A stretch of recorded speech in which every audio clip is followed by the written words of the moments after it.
Leandre got the juice.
Leandre got the juice.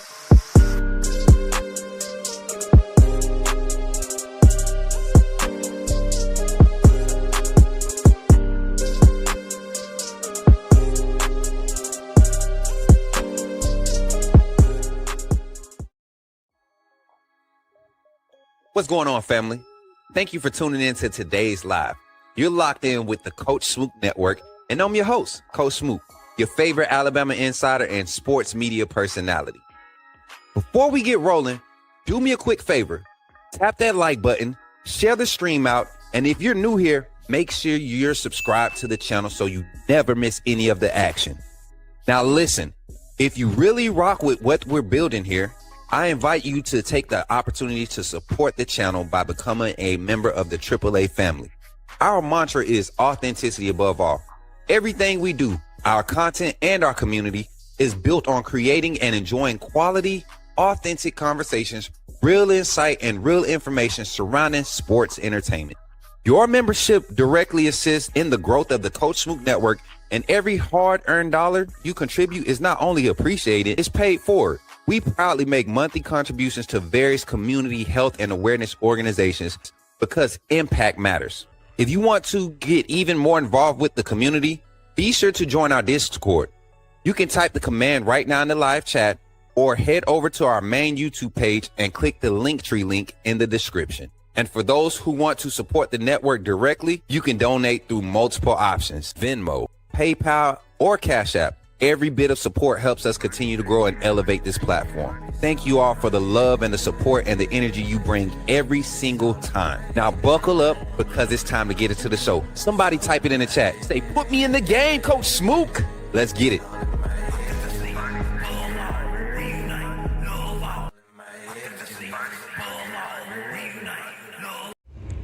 Remember, when you see me in the streets, holler at me. Say, put me in the game, Coach Smook.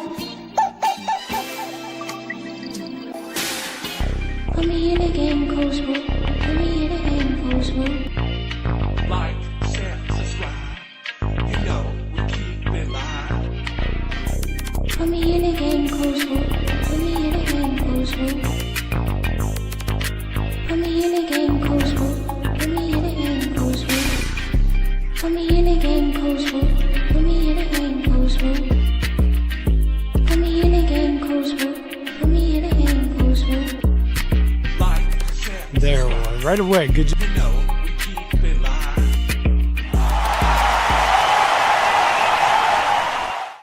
Everybody, welcome into the Coach Smook live calling show here on the Coach Smook Network. How y'all feeling tonight, man? I hope y'all feeling good, man. I'm feeling good. I'm feeling great.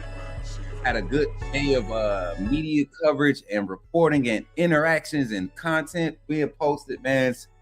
I can't wait to get on the phone lines tonight, so I'm not going to waste y'all's time tonight. I'm not going to take forever to get started tonight. Welcome in from all platforms. We're on the blue side, and when I say the blue side, you mean Facebook. We're on Coach Smook Network and the personal page, and we live on the main channel here on YouTube at Coach Smook, Twitch, Twitter, and TikTok. Thank y'all for tapping in on all platforms. We've been getting great reactions from all platforms. Make sure that each platform comes to the main platform. Y'all know where it goes down there, where the real action and interactions can happen with the chats and everything. Come over here on YouTube at Coach Smook. Like, share, and subscribe. And make sure that you continue to share it. Oh, man, let's get into it, man. We got the phone lines opening up at 8 p.m. So that means I got 15 minutes to get through three main topics that I want to take away from today's practice and its reports. Shout out to all of the media outlets that provided immediate audio, video interactions. We were so, we always find a way to get caught up in something, right? And the main topic and headline of the day was the O-line conversation. We're going to get into it here in about 2 minutes. So the O-line conversation, a little bit of talk about the quarterback battle. Like I said, I don't think we're going to really hear anything about that or how that's progressing until you get into tomorrow's practice when the installs start to get put to the evaluation level. What's up, CJ? Appreciate the likes over there on TikTok, man. Y'all give it up for the TikTok side, man. They've been going crazy, going mad love. But here on the Coach Smook Network, we want to just welcome each and every one of you in to the chat, man. Let's talk to them. Give me that roll call beat. It's the Howard beat. That's the one that it is, Amanda. You can go ahead and tap it. Let's get this roll call in, Mary J. Let's start at the top with the comments over here on YouTube, and let's get this thing popped off tonight, man. Here on the Coach Smook Network. If you're here and you want to be recognized, and I want to recognize you. That's the thing. I want to recognize you, the live audience. I know I get the post live audience that comes in and it be like, man, we're 7 minutes in here. You're not talking football yet. Well, you should have been here for the live because that's where the vibes is, as you all can see. Shout out to the whole family that's in the chat tonight. Our sister, Urban Essence, shout out for being here tonight. Girl, good to see you in the chat. Jason Jackson, good to see you. Roll Tide, my brother. Y'all give it up for Jason Jackson in the chat. Who else we got? That's all we got right now. That's all that's in the live chat. Y'all go like and share, man. Make sure y'all like and share. We got viewers for y'all at on YouTube. Y'all make sure y'all like and don't be hiding on YouTube now. I see y'all 17 of y'all on YouTube. Don't be hiding. Let me get over here and do one of these real quick. I know how to get them out of hiding. You give some memberships and they get caught up. Get caught up. Amanda back there on the ones and twos, and she jumping in the chat. She said, "Oh yeah, she here too." See, that be the problem. I think Amanda be back there in the green room trying to listen to the live on her phone and in the green room, and it's a slight delay. I'm gonna get you, Amanda, if that's what you're doing. I'm gonna get you. That's what you're doing.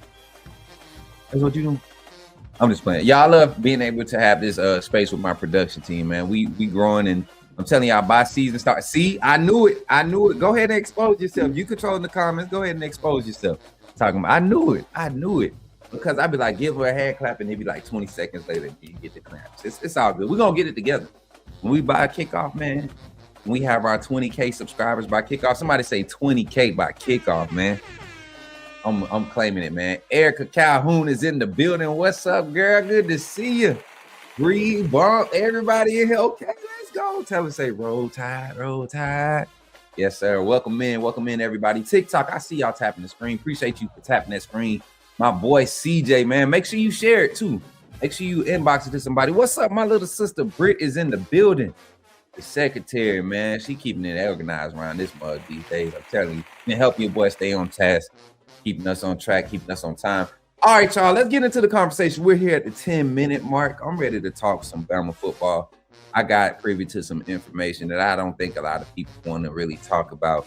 And it's that quarterback battle, but most of all, what's more important is, the protecting the quarterback.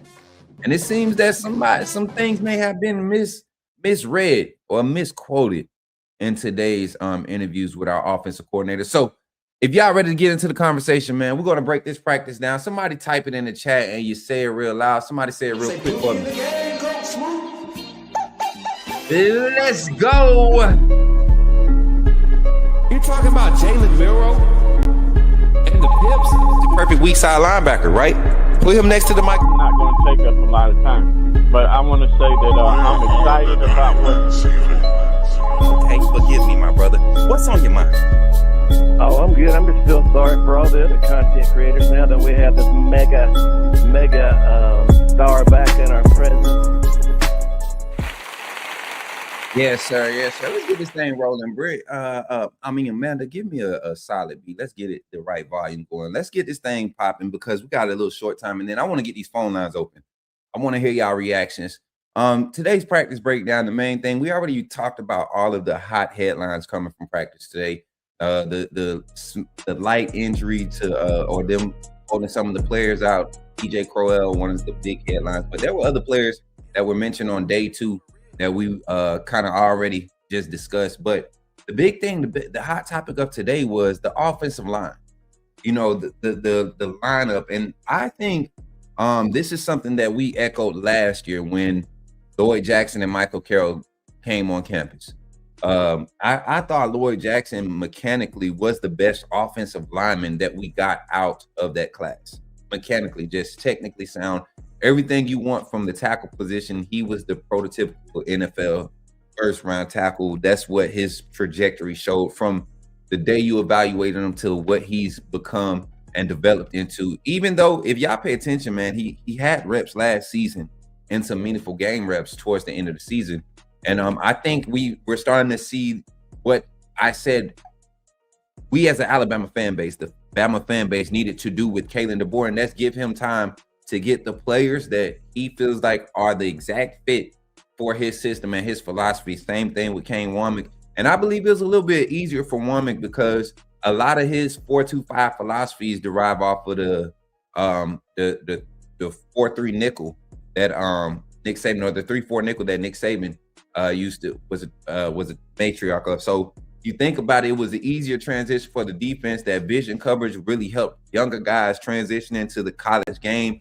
A lot of the match 3 zone concepts on the back end that's what's being taught at the high school level across the nation at some of your premier programs. So the defense caught on a little bit quicker in the first 2 years. The offense, we've seen flashes, but not so much consistency. So I look at it now, and you got to start at the O-line. What's up, Ken, the Bama fan? He said QB talent gap is obvious.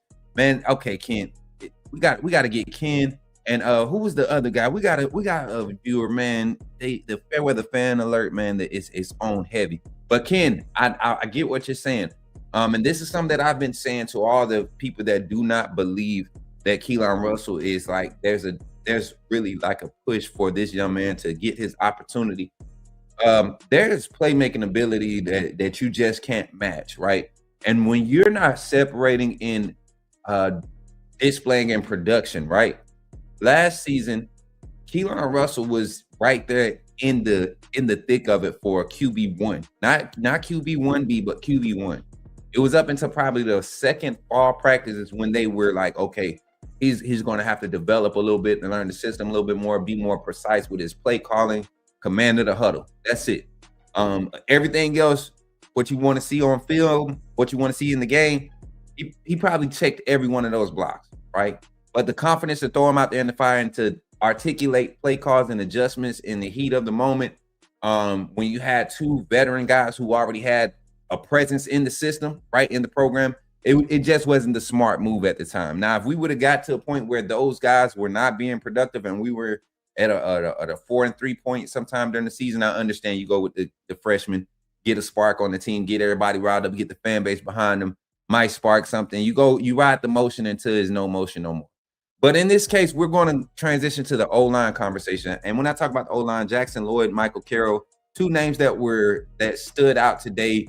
Ryan Grubb mentioned them. And for some reason or another, my friend Mike Rodak, I ain't going to say friend, the colleague, however you want to say it, respect his work, man.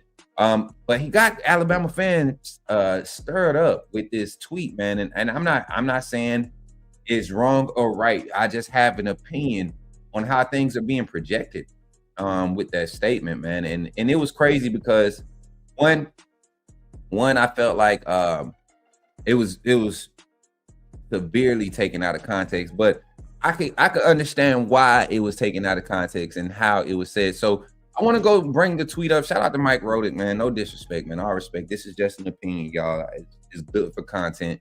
So before anybody goes talking about Coach Smook is hating and all this stuff, it's just the content, man. That's all we doing. Talking football. He said Alabama OC Ryan Grubb says Jackson Lloyd is a left tackle and there's no competition at that spot.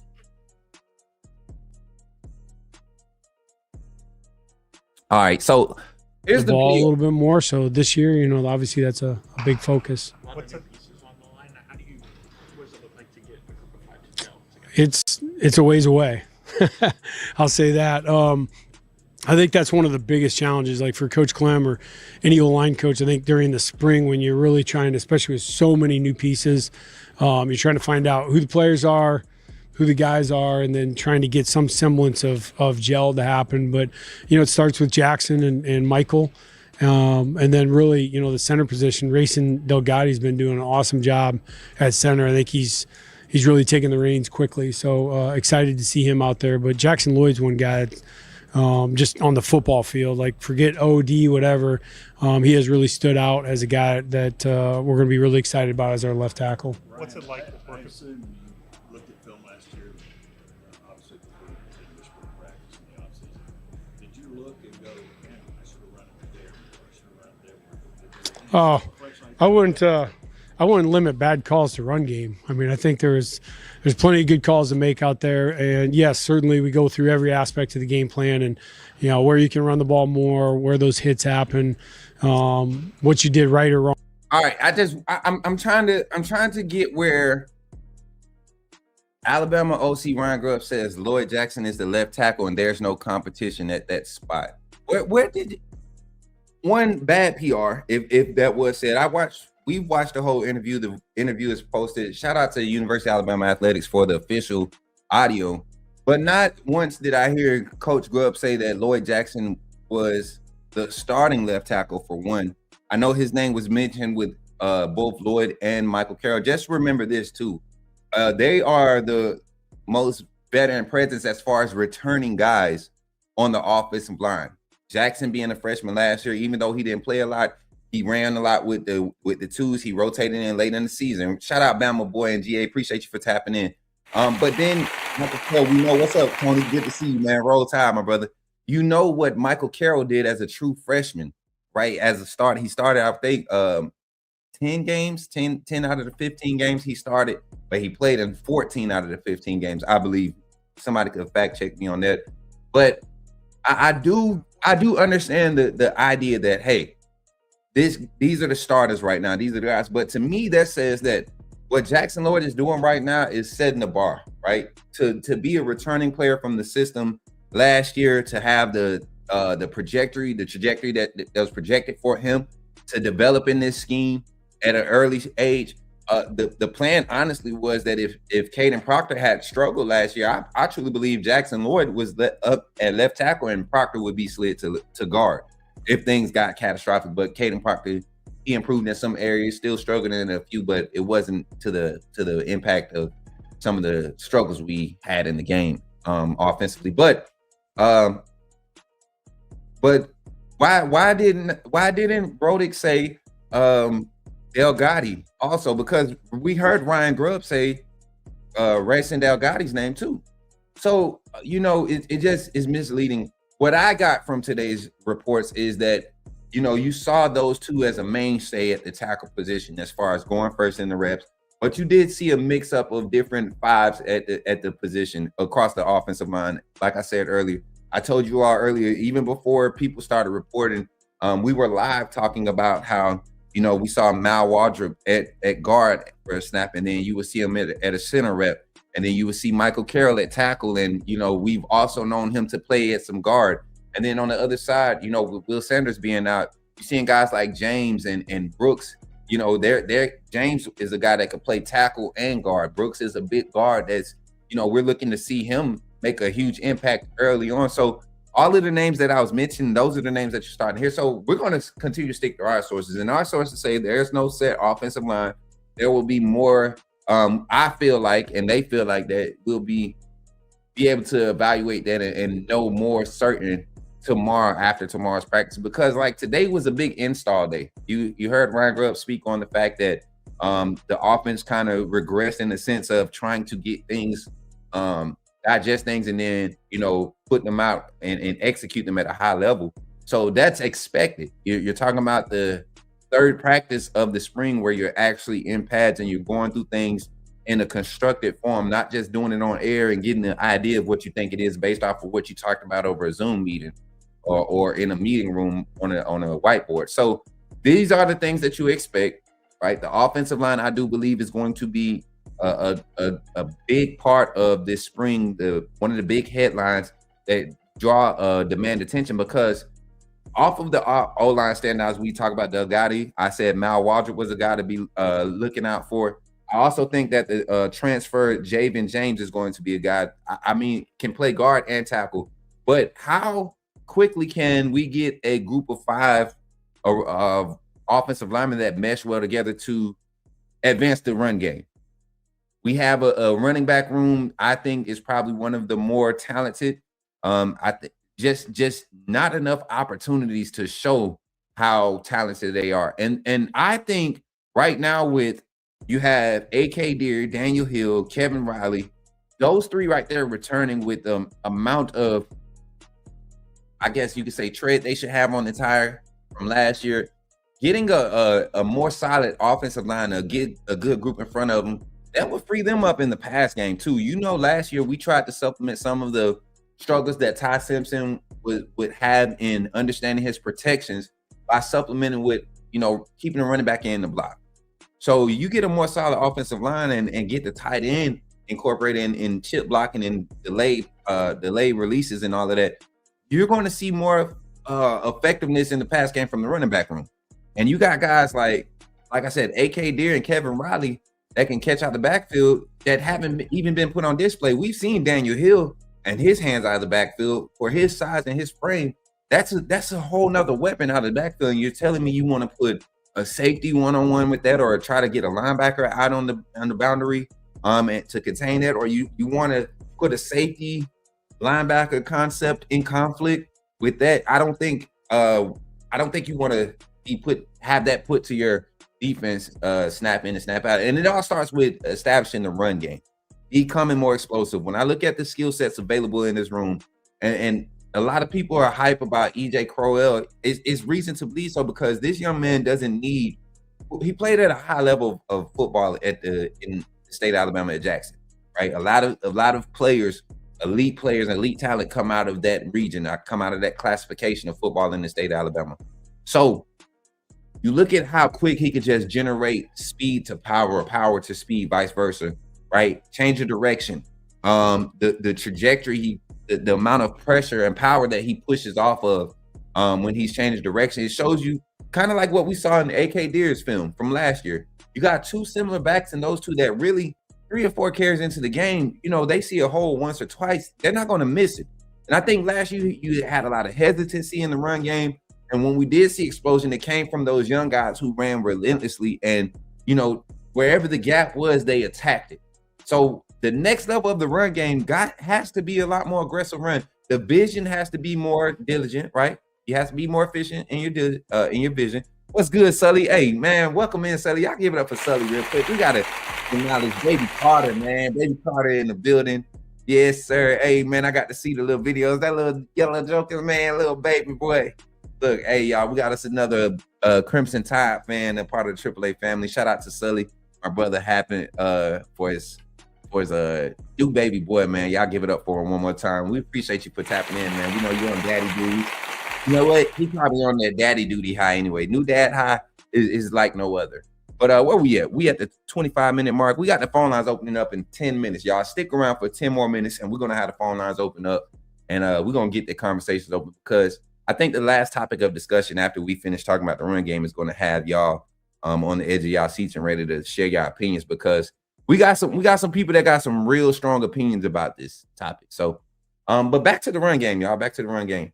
We talk about the skill sets available in the room. I want to talk about Daniel Hill, right? And I don't think Daniel Hill is as much of an explosive back as you get from Kevin Riley or AK Deer or EJ Crowell, but I think he's a more steady every down back, meaning, you know, the hard yards, the primer. He's like the primer for the run game. And I think because of the way that he grew in pass pro last year, we saw him struggle early, especially the Florida State game.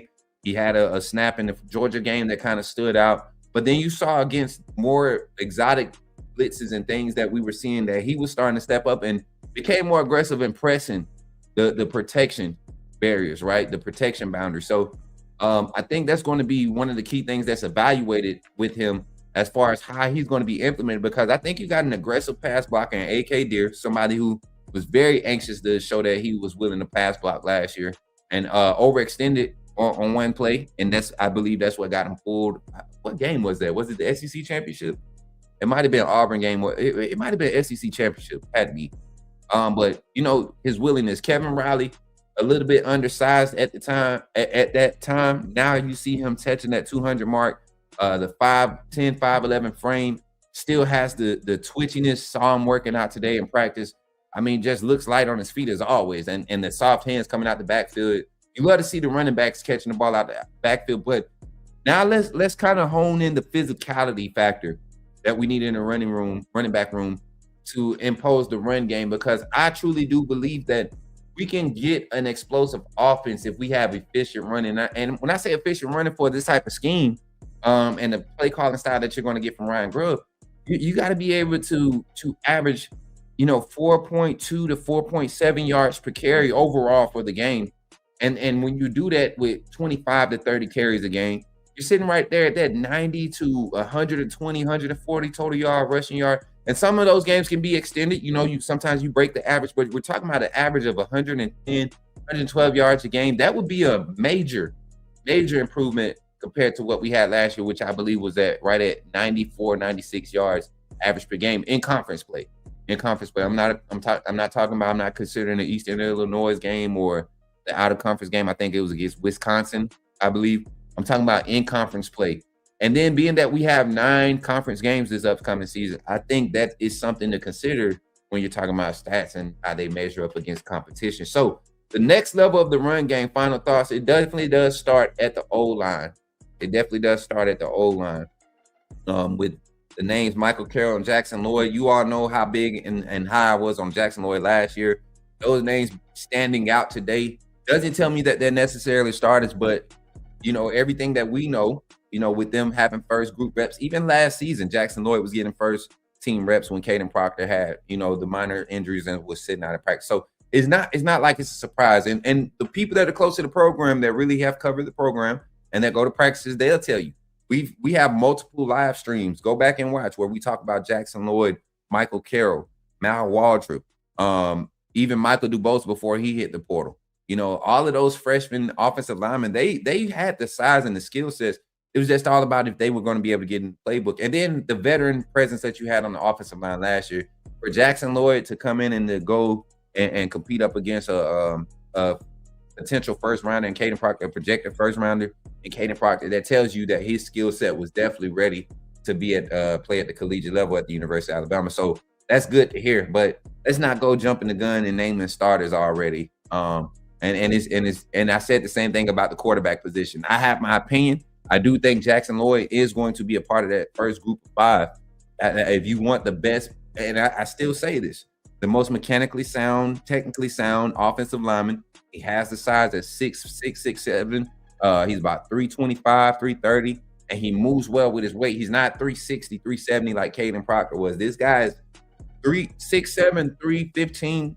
325, 330 is good walking weight. You get what I'm saying? He can trim down to 295, 300 and still have that same technically sound skill set that he has and be effective. We saw the center from last season. What's his name? I forget the center from last season. Oh my God.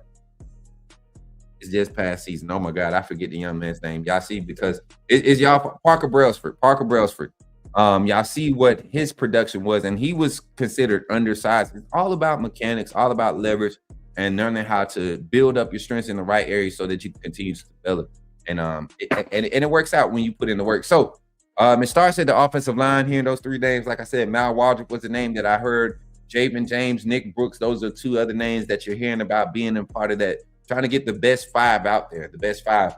Not saying that the other guys aren't performing, because I think when Will Sanders comes back healthy, he's definitely going to be given an opportunity, or he's going to showcase his skill set. But I mean, physicality is what we're talking about in the run game, right? And then the running back room, guys. Just think how much more effective we could be if the guys were a little bit more assertive in pressing the gaps, pressing their holes, right? Creating the run lanes and running a little bit more physical, right? Being a little bit more physical in their run game, being more intentional with a little bit more intensity. And of course, cleaning up the pass pro to where we have a solid standard, right? There's a solid barrier so we can gauge how much pass pro, running back pass pro we're going to need.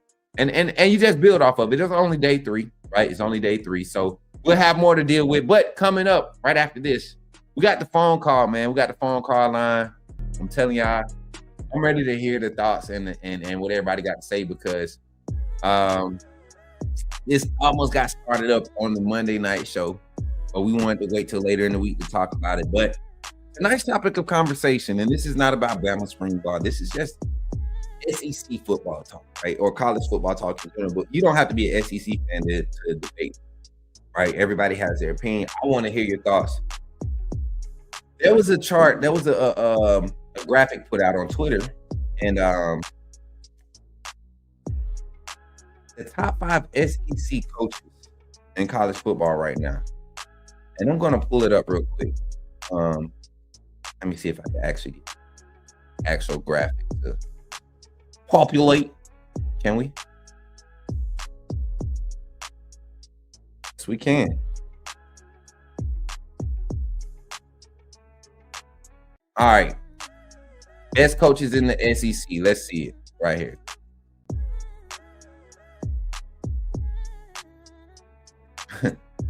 All right, so check this out, chat. It says Kirby Smart number 1. I agree. Lane Kiffin number 2. What? Steve Sarkisian number 3. Clark Lee number 4. Can you remove that banner there, Mary J? Clark Lee number 4 and Kalen DeBoer number 5. Topic of conversation for the call-in show tonight. Do you agree with that list? And who is your top 5 SEC coaches in college football right now? We'll get that to you right after these messages. Shout out to our sponsors and our partners here on the Coach Smook Network. Thank them for supporting the Coach Smook Network and allowing us to expand our reach and helping us grow. But the main way to help us grow is by joining the AAA family and becoming a member of our community, man. We are expanding our coverage on the Alabama Crimson Tide, but not just the Alabama Crimson Tide. Auburn University, Troy University, UAB, Alabama State University, Tuskegee, a lot of schools in the state of Alabama. We are creating a widespread coverage, interactive space to cover these schools, and also with our area high schools. So thank you for helping us. And by joining the AAA family, you're definitely going to help us grow. This is how you do it. Glad you chose to stop by the channel today. Just wanted to give you an opportunity to really become a part of this community here at the Coach Smook Network. We like to call ourselves the AAA family. The AAA stands for authenticity above all. We just want to give you an opportunity to become a part of this community because we're growing and we're doing something special here as a fan base, not just for Alabama, but the fan community as a whole. We're creating an environment where it's safe to be yourself, be authentic, and meet people who share the same passion you share, whether it's for the same team or not. You can do this by becoming a member of the AAA family. You simply start by just clicking the link provided to you by one of the moderators in the chat, or it'll be pinned to the top of the chat. Click that link. It'll bring you to my homepage.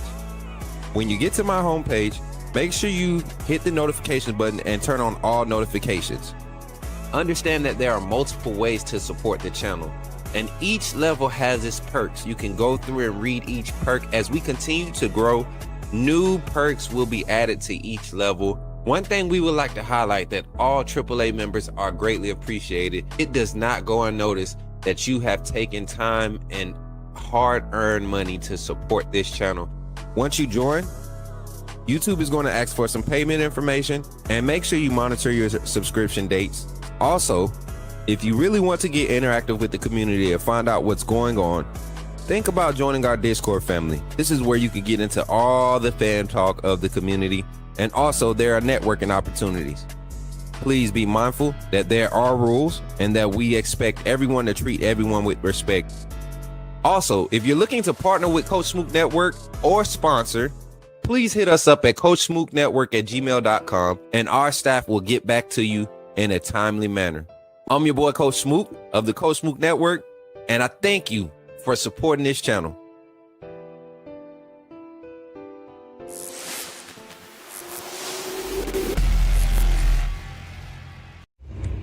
Remember, when you see me in the streets, holla at me. Say, put me in the game, Coach Smook. At Walk-On's Sports Bistro, the games are on, the food's delicious, and here you are always part of the team.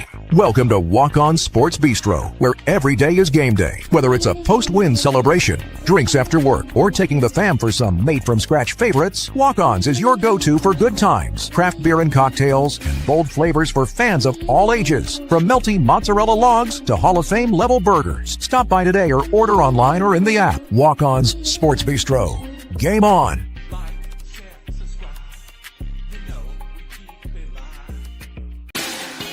Put me in a game, Coach Smook. Put me in a game, Coach Smook. Like, share, subscribe. You know we keep it live. Put me in a game, Coach Smook. Put me in a game, Coach Smook. Put me in a game, Coach Smook. Put me in a game, Coach Smook. Put me in a game, Coach Smook. Put me in a game, Coach Smook. Put me in a game, Coach Smook. Put me in a game, Coach Smook. Like, share, subscribe. You know we keep it live.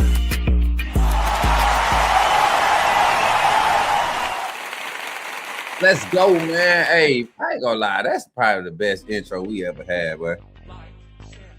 Come on, that don't ride. Tell the truth. I bet Amanda be in the back dancing. Put me in a game, Coach Smook. Put me in a game, Coach Smook. Come on. Shout out to my baby girl, Mari, man. That's my daughter on the track, y'all. Y'all better give it up for my daughter. She made her daddy show a hit. She made her daddy show a hit. That boy ride. Put me in the game, Coach Smook. Put me in the game, Coach Smook. Yeah. Hey, y'all, it's funny how all of our little trolls that used to come around, man. I got to say this. The phone lines are open, 334-625-1121. Topic of conversation. What's up? Nona Davis, what's good? Bama girl and Cali checking in. Woo, we must got a good show tonight. Hey, ooh, you know, we got a good show. We got Bama girl and Cali tapping in. Phone lines open. I want to hear y'all thoughts on the offensive line and all of that, but also top 5 coaches in SEC right now. That graphic kind of got me kind of disturbed. I don't know about y'all. The disrespect, like my boy, Mr. Motivation on TikTok say the disrespect. Like, come on, man. Let's talk about it. Just for a quick second. I understand, like, everybody has their opinion, right? But let's talk about facts here before we just start talking about our feelings and how we feel, right? Let's talk about facts, okay? One fact that is a consistent, right? That the only coach on here that has more national championship wins as a head coach is Kirby Smart. Another fact is the only coach that has more national championship game appearances than Kalen DeBoer on this list is Kirby Smart. That's a fact. So for those two reasons alone, how can we say that Clark Lee, Steve Sarkisian, and Lane Kiffin are better head coaches? Let's start with Lane Kiffin. Let's go here. I'm just gonna give me a synopsis of Lane Kiffin's head coaching career. Give me a synopsis of Lane Kiffin's head coaching career. Let me do this. Collegiate collegiate. Y'all, but I could type and I could look at y'all and type. Watch, we got the notes. All right, let's see. Tennessee lasted 1 season before he left for USC. 1. Went 7-6. So he earned a winning season, bowl game, whatever. Shabbalay, whatever. USC for 3 seasons, right? Had a winning record at USC. They had a couple of things going over there, a couple of recruiting classes. It was pretty cool time for over there. They actually took care of him. They actually took care of him at USC, as always, where he's been. And got into his thing, got drinking too much and doing his thing, and got fired from there and started after he left USC, found his resurgence after a few years taking a break, found his resurgence. And did he go to the NFL after that? Was that Lane Kiffin that went to the NFL after USC? I can't remember. But went to the NFL, came back or whatever happened, and took his break. FAU calls, right? Head coach at FAU. He takes the job at FAU. Or was he at Bama as an OC before he went to FAU?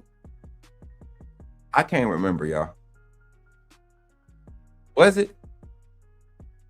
We ain't talking about Sark yet, Walter. Appreciate you, man. Walter, phone line's open. 334-625-1121. But yeah, so you look at it. He goes to FAU as a head coach. He's winning at FAU. He's able to get recruits. That offense is attractive. He's getting overlooked quarterbacks, athletic quarterbacks. He's bringing in guys that have, coming in from JUCO, giving them a D1 stage to play on at FAU. And then he goes to Ole Miss.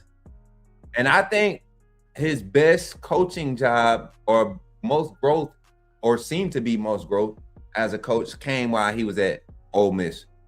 During his few matchups with Coach Saban early in his career, I think he learned a lot. Getting Pete Golden over there. Pete Golden, his defense was able to complement Lane Kiffin's offensive scheme.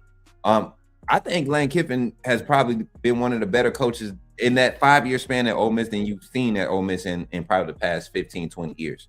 So then he takes the job but still no playoff appearance as the head coach because he left. I'm not going to give him credit for this past season. You're not doing that. Pete Golden winning that playoff game and won that first playoff game. Didn't they win their first playoff game, or am I mistaken? Am I just going somewhere? But goes to LSU. Now he's at LSU. And what has he done at those spots? There's no playoff victory. Mind you, there's no playoff victory as a head coach for Lane Kiffin. There's no playoff victory. There's no SEC title as a conference title as a head coach for Lane Kiffin. No conference title. Oh, well, 2 conference titles with FAU. USA titles. But you're talking about the Power 4 conference, the ones that where the big boy ballers play. He has not won big games against big game coaches. Right? So I don't get it. So that kind of brings Lane Kiffin down to maybe number 4 for me. Right? Maybe number 3. I would put, honestly, I'll put Lane Kiffin at number 5 if you ask me. He just, his loyalty factor, that gotta matter, don't it? Morals gotta matter when it comes to coaching, right? As far as the persona or how people perceive you, that gotta matter at some point, right? I mean, it matters for media personalities like me. But so I get Kirby Smart. Let's go Kirby Smart number 1. My number 2 would be Kalen DeBoer. We'll talk about that later. I would keep Steve Sarkisian at number 3. 1, because we've seen Sarkisian in the playoffs. We've seen Sarkisian make conference championship appearances, right, at Texas. We've seen him have winning seasons at Texas, right? We've seen his playoff appearance. Like, Texas has done everything to, as far as SEC coaches, I think he could be considered a number 3 coach, right? Number 4, I would keep Clark Lee there for what he's done at Vanderbilt in the past 2 years, the way he's been able to utilize the portal. It's also boosted their recruiting. You see, they've been able to go out and recruit top 25 class, right? They're starting to have more of a stronghold in some of the pipeline areas of Tennessee. So Clark Lee is a solid one. And I would say Lane Kiffin at 5. I know he gets a lot of headlines for his offense, man, but let's talk about big games and actually winning games, like games that matter. Got a first call on the line. Let's see who it is. Call from B Hart. to accept. Yo, B Hart, what's up, man? You in the game with Coach Smook? Talk to me, man. Y'all give a hand clap for my boy B Hart, man, my brother. How you doing tonight, bro? Man, put me in the game, coach. Hey, you in the game, man. Talk to me, brother. We talking top 5 SEC coaches right now in the game, man. I know we almost got on the topic the other night, but now's the night to let them have it, man. What are we talking about right here? I'm gonna read this list off that was posted on Twitter, and then I want your reaction, man. Number 1, Kirby Smart. That's deserved. Number 2, Lane Kiffin. Number 3, Steve Sarkisian. Number 4, Clark Lee. And number 5, Kalen DeBoer. Floor is yours, man. Give us your reaction to this list right here. Somebody that hasn't watched football. And I'll ask you this. As a head coach, when has Lane Kiffin coached a team to the national title? Whether he's won or lost, just give me one of his teams that he's coached as a head coach. I don't know who Lane Kiffin has paid in the world of college football, but give that guy kudos, man, because Lane Kiffin got so many people speaking for him.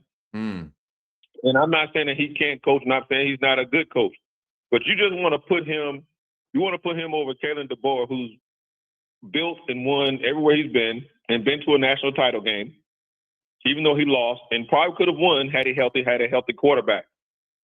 Lane Kiffin, as good as he has been, has disappointed you when it comes to Ole Miss. Let's just be honest. Hey, come on now. There were times that he was predicted. He was a projected playoff team last year, didn't make it, and the year before that, always fell short. This year, having one of his best teams, he decided to abandon. So why are we putting him in the top 3, top 5 for that matter? I mean, if you want to talk about it, of course, Kirby, hands down, without a doubt.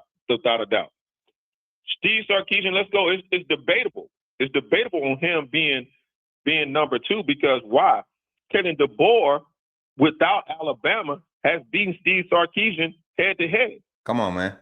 So please tell me, how does Steve Sarkisian get the nod over Kalen DeBoer? Right? Of course, if we want to talk Clark Lee, I would round him off in the top 5. I guess you could put him off in the top 5. But to have Kalen DeBoer any less than number 3 in the SEC is ridiculous.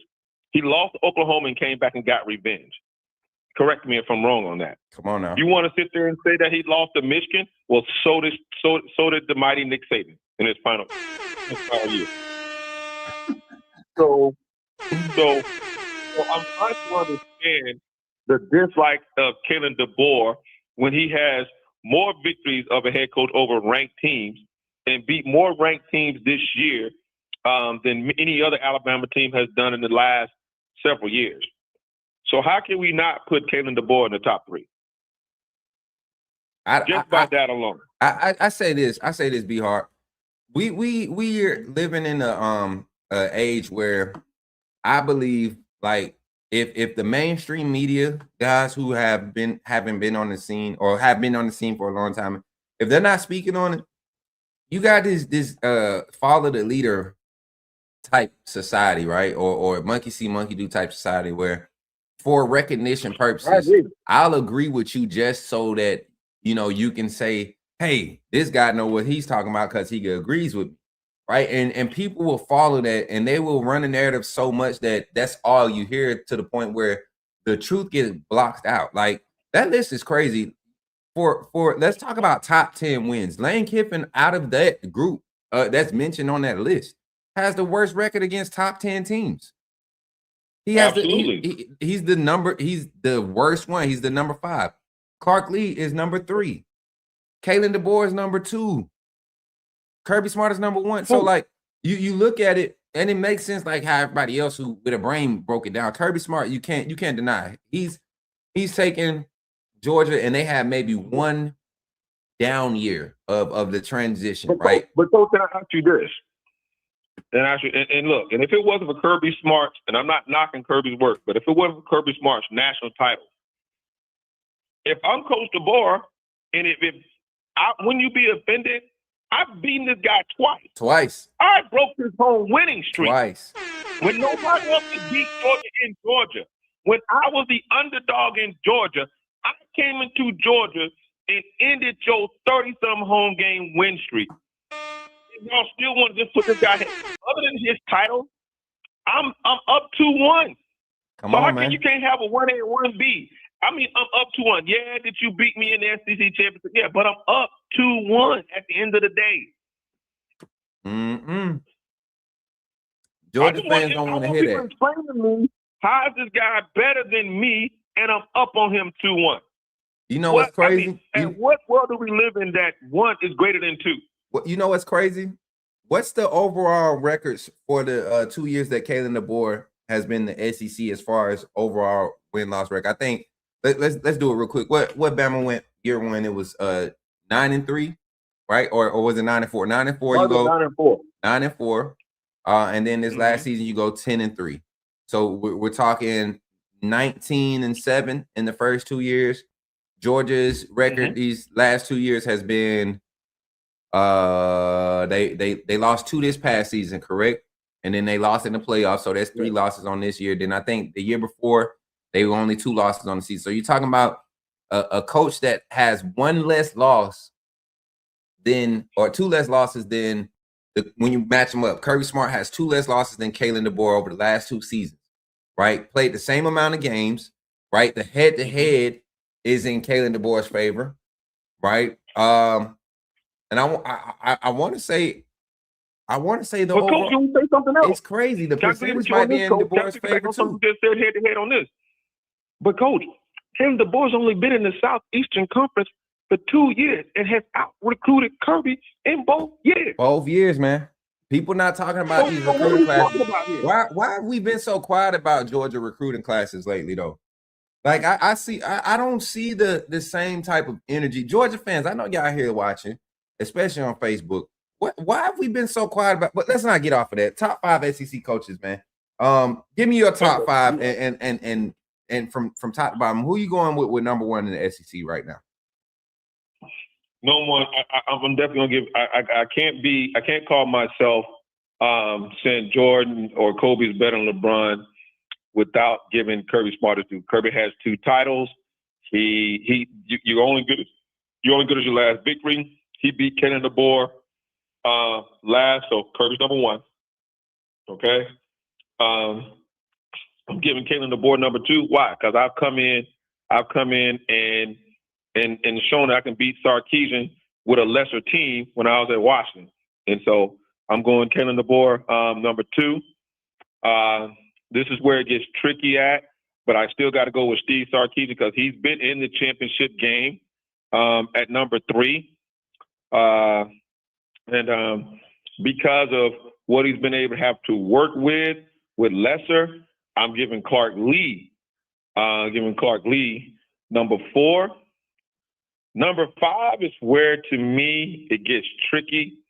I know we want to say Lane, and he's got the proven, but I do like. I mean, if we want to talk about it, even though it got decimated, how do we just kind of overlook Josh Heupel now? I mean, I wouldn't even go that way, brother. I was more so leaning towards Brett Venables at Oklahoma. You got Brett Venables, so you got 3 guys, arguably, that can argue about this now. Brett Venables, Josh Heupel. That's a strong 3-way tie right there. I'm with you, Coach. Yeah, and then not just them, but think about it. Eli Drinkwitz had Missouri as a top 10 ranked team for 2 weeks out of this season. Before the major injuries on the offensive side, that was a team being talked about being considered for the playoffs. So when you talk about Lane Kiffin winning a lot of games, right, but not winning games, he's not winning playoff games, he's not winning conference championships. How does he get this nod ahead of all of these other guys that are doing literally the same thing he's doing? Oh, because his Twitter is more entertaining? Yeah. Oh, because he can say a couple of witty words every now and then? Like, come on. Like, it's crazy to me. So you said Kirby Smart, Kalen DeBoer. Number 3, you had Sarkisian. Yeah. And then you said Clark Lee. Yeah, and I said they're interchangeable too because I'm looking at just what Clark Lee has done in the first. What is it now? His 4th season at Vanderbilt. Now he'll be going into his 4th year. Right. The first year for him to sustain that and then to create an environment to where he can go out in the portal that second year and do what he did with Pavia and get the staff members and assemble the staff that how cohesive that defense and that offense work together. The chemistry's balanced. That's first year. And then last year, literally on a 10-3 team again. Yeah. And stole Georgia's top quarterback recruit this year now. Let's not Come forget on, that. man. Come on, man. Like this is a good conversation. Let me get that about you. Look, this is a good conversation. I just don't see some of these people pay attention to, man. They clown guys like me for posts like this, you know, and we'll argue up and down that this is legit. Like this is how can you argue that Lane Kiffin is not the second best coach in college in the SEC right now? Well, if you just pull out the resume will speak for itself, and you won't have an argument. B. Harper, final thoughts on this whole topic of conversation with the SEC. Who in your season comes out in your mind comes out on top this year as far as just trajectory projections, what they can do with their teams and what they have on roster, you know, and I know you're probably not familiar with everybody's roster, but just the overall, how they finish, what you know about what's coming back. Who do you think is positioned to be number one at the end of this season? Well, I'll tell you this: who's put themselves in a position on either a ride or die. That's Texas. Texas has paid a lot of money to bring in a Cam Coleman. You got Arch Manning. Paid a lot of money to get a running back. So Steve Sarkisian has put himself in a position that, hey, if you don't win it, you're going to be on the hot seat. I'm sorry. We know what it is. Don't nobody want to speak it, but we're going to say here first on this coach's show that if Steve Sarkisian anything less than a national championship of what Texas has done and still brought in, then they will start talking about his job. So I'm definitely thinking that if Texas is not even in the SEC championship, I think that's a failure. I am looking again at Alabama's schedule. If you look at Alabama's schedule, it lines up for them pretty well. It lines up for them pretty well. Everybody that you feel that's a threat got to come to Bryant-Denny. South Carolina's got to who gave Alabama a tough game. Got to come to Bryant-Denny. You got to get revenge on Florida State. You'll face the Kentucky team early. Then you got a strong road test at Tennessee. You got a strong road test at the so-called great Lane Kiffin LSU. And but everybody else, you got a Texas A&M team that's coming to Bryant-Denny. So you got to look at Texas. I'm gonna always respect Georgia. Definitely, you got to look at Alabama in the running. Unfortunately, I just don't know with Vanderbilt with a new quarterback. I just don't see it. You know, you just got to have a quarterback. But Texas has paid the money. Everybody's on him. If Stark don't get it done, then hey, he's gonna be on the hot seat. I guarantee you that.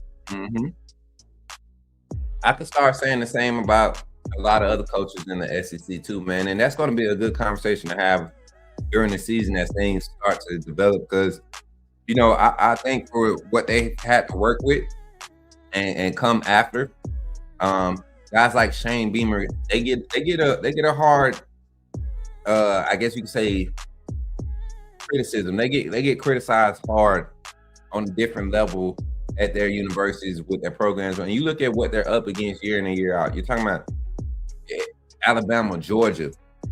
Hold on, y'all. Let me see. It's my pops calling real quick. I'm live, pops. Okay. Hold on, y'all. Pops say he got a quick question. Hold on. We're gonna stop the music. Oh, hold on. Just text me, Dad. Yeah, I got it. All right, roll tide. All right.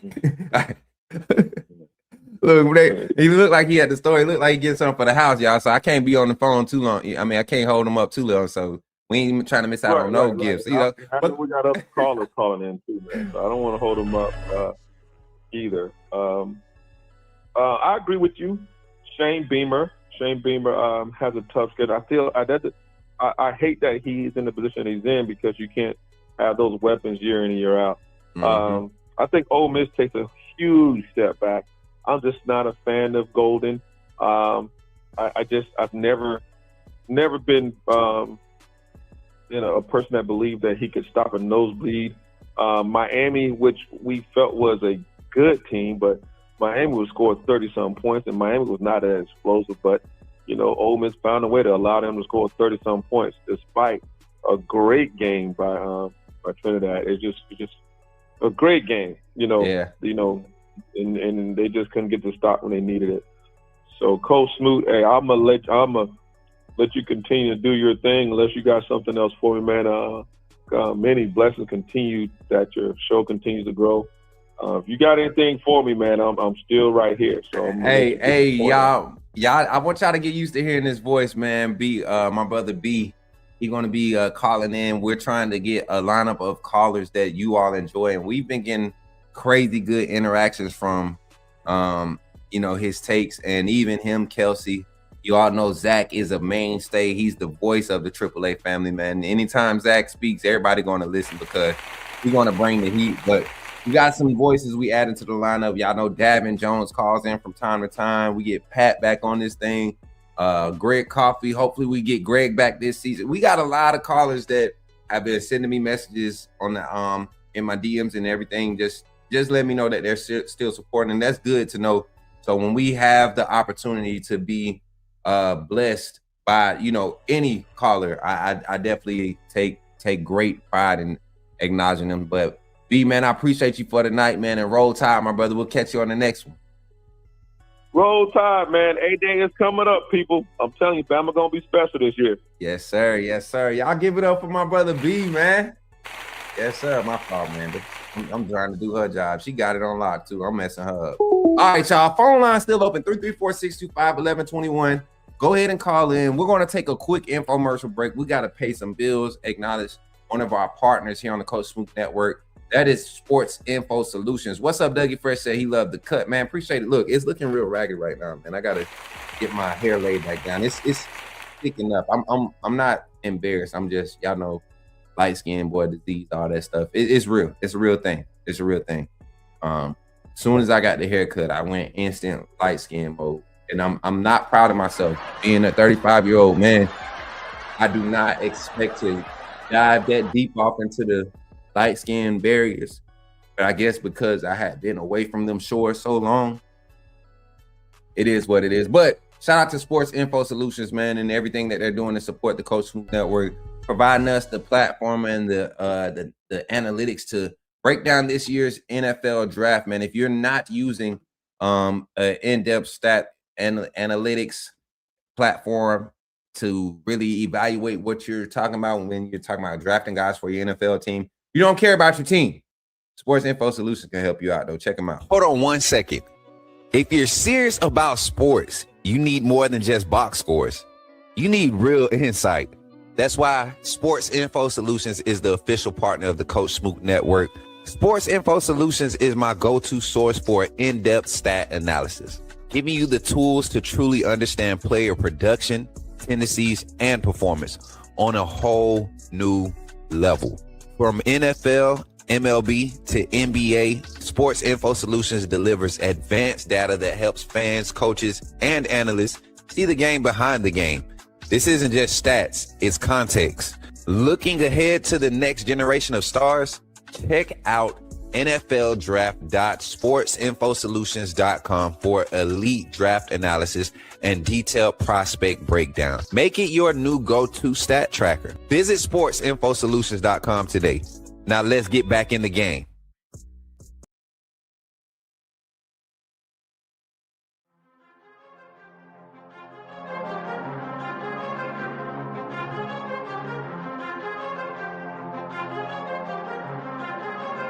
Leandre Gott Tejus.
you talking about Jalen Milroe and the Pips? The perfect weak side linebacker, right? Put him next to the mic. Not going to take us a lot of time, but I want to say that I'm excited about what. Okay, forgive me, my brother. What's on your mind? Oh, I'm good. I'm just feel sorry for all the other content creators now that we have this mega star back in our presence. Yes, sir. We're back, AAA family, talking about top 5 SEC head coaches in college football. That list it didn't get me stirred up as much as I thought it would. It's comical at this point, man. You just got to pull out the resumes. I mean, what big game has Lane Kiffin won, man?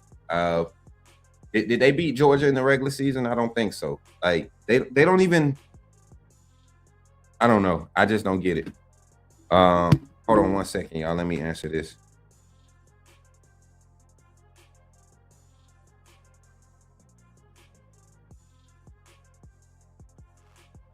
Okay. Family out trying to get some things done. All right, so with that being said, y'all, phone line is open. We got about 4 or 5 more minutes to have the phone lines open. Y'all let me know if y'all got anything to say. What we got in the comments, man. I know Thursday night calling it wasn't planned, but I like the reactions and the interaction that we have gotten tonight. I think also that a lot of you were pleased with today's post-practice reports that we provided. And then going back and then seeing everybody else's content and takes that were being posted kind of echoing literally the same thing that we were releasing live as players and coaches were being interviewed. I think that's the advantage that we have with the way that we cover the team. We kind of just go off of what is there, not trying to make a story of it. We just create conversation about what's being put out and what we evaluate, and it's working for us. You know, we don't do it like everybody else. We weren't meant to be like everybody else. So I appreciate you all for supporting it. But like I said, we only got about 2 more minutes left, so we're gonna go ahead and close the phone lines. I'm gonna do my final thoughts real quick. Mary J, we're gonna transition off of that. And I'm gonna do my final thoughts, and then I'm gonna talk about what's supposed to happen tomorrow at practice. We got same time practice and everything, media availability, defense and defensive players. Coach Womack and the defensive players' availability tomorrow evening after practice, or tomorrow afternoon, morning.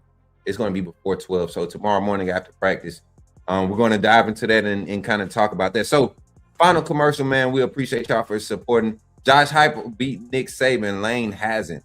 Hey, that's a solid take. I ain't even gonna be mad at that one. I ain't gonna be mad at that one because Josh Heupel did this, man, to Nick Saban and Kevin Steele.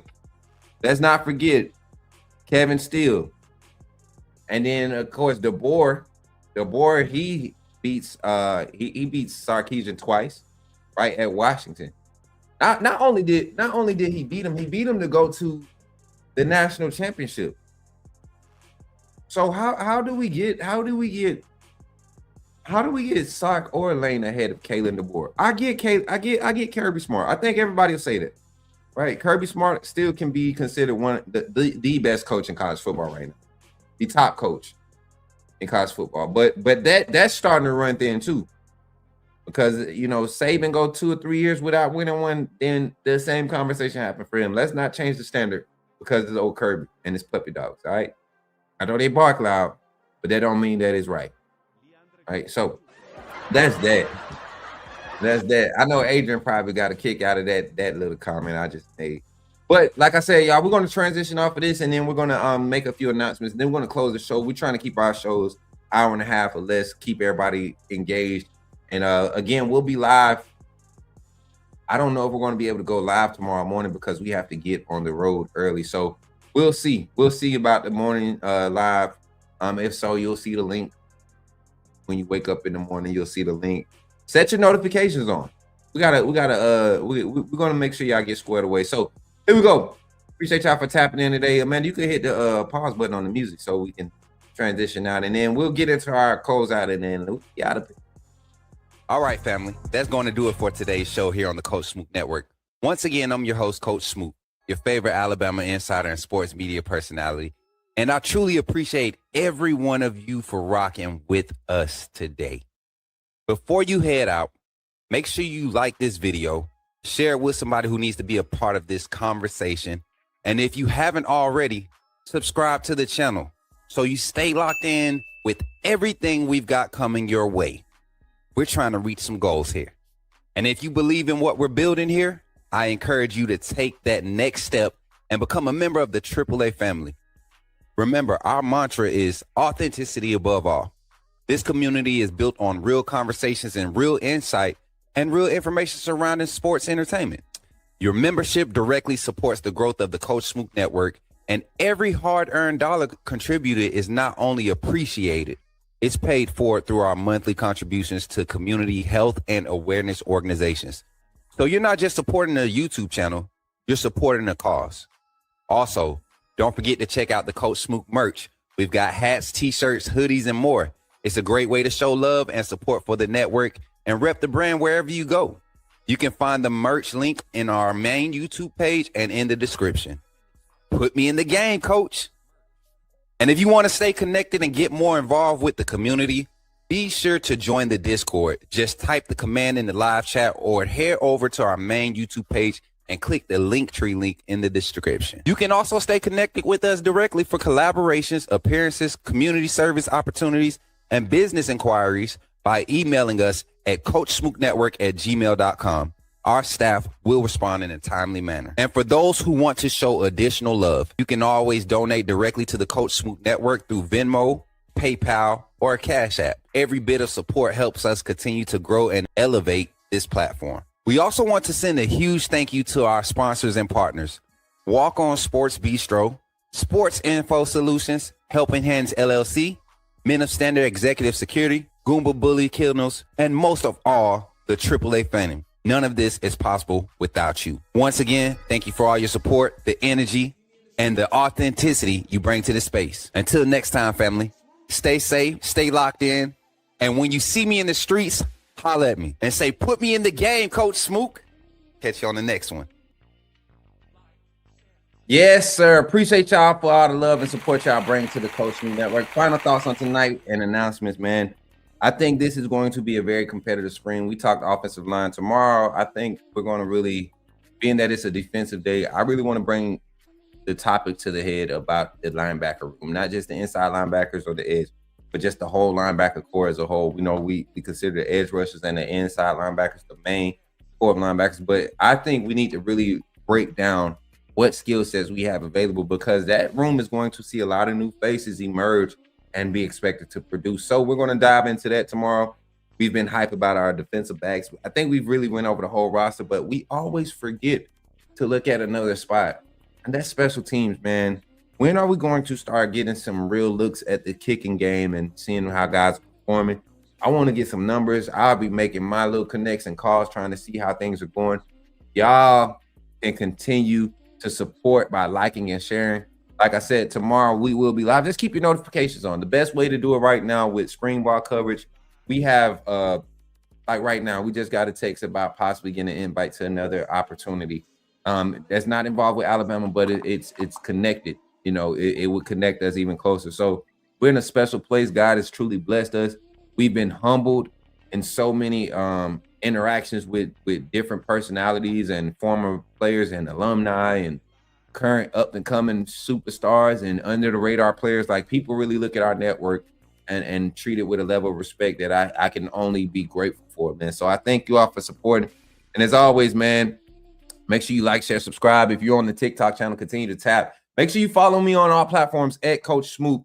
And don't forget, you can contribute to the network, multiple opportunities to donate, Cash App, Venmo, PayPal.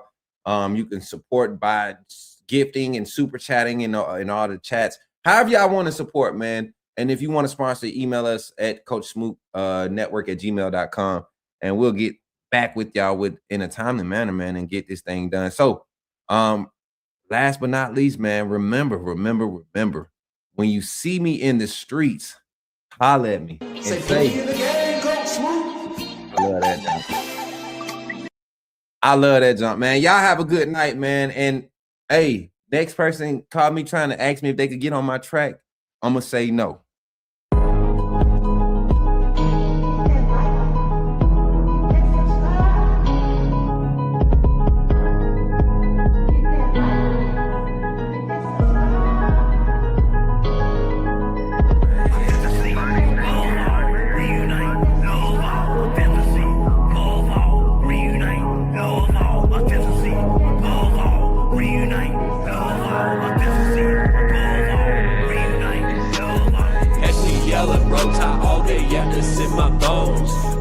in my veins, talking Bama in the microphone. Look me up on YouTube. True cut, straight from the stone. Ain't no selling fairy tales, I'm exposing what they want. Alabama football, yeah, I live it, yeah, I breathe it. From the streets to the bleachers, every angle, yeah, I see it. Film study, so militant, I ain't guessing a thing. Break it down, every snap is like a coach of the team. Authenticity above all, that's where I stand. If you ain't a real fan, you'll fail with the fan. They tried to box me in, and I keep it though off the frame. Turn the pressure into power, put my stamp on the game. Put me in the game, coach, in the game. Put me in the game, coach, Smook, that's what they saying. Put me in the game, coach, in the game. Put me in the game, coach, Smook, that's what they saying. Players and the staff are pulling up right now for today's scrimmage. Coach David Ballou in the front. Y'all can see everybody pulling up, man. Them boys over there, look at Deontay.